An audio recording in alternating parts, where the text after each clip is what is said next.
Mana bugungi klientlarim go'zal qizlar o'zi ham.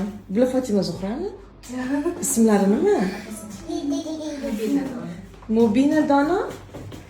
Voy, sochlarining orqasini ko'rsatinglar, chiqaring. Voy, risi chiroyli.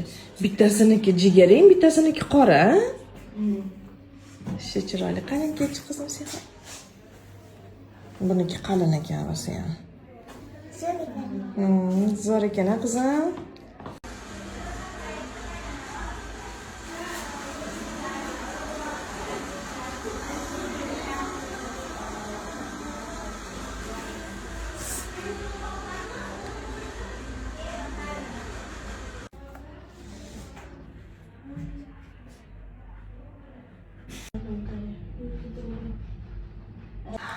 Mana qizlar, necha yosh eding?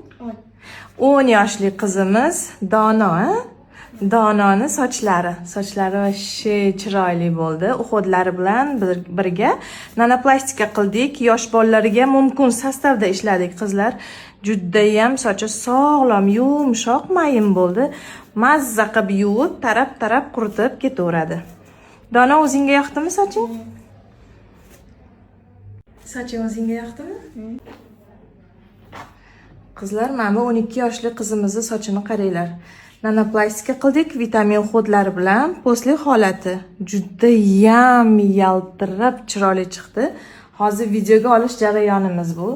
Bilasizlar, oddiy kamerada bez effektlarsiz qo'yaman hamma ishlarimni. Mana buni qaranglar, vashe zo'r bo'ldi.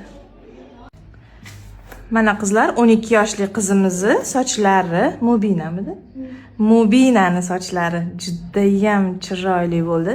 Oylari ikkita qizlarini olib kelib, birdaniga qildirib ketyaptilar sochlarini. Mubina, soching yoqdimi o'zingga? Bular xursand, lekin 6 soat, 7 soat vaqtimiz ketdi ikkita sochga. Posli holati. Bas. Qizlar, bu sastavimiz yosh bolalarga mumkin sastavda ishlaganmiz. Yosh bolalarga, muzukli ayollarga, homilador ayollarga mumkin sastav. Bemalol ishonib Vashe chiroyli chiqdi. O'zlaring ham chiroyli ekansizlar-da. Yoqdimi sochlaring? Yoqdi. Mayli, yana kelinglar, xo'pmi? Xo'p. Mana qizlar, yana dugonalar.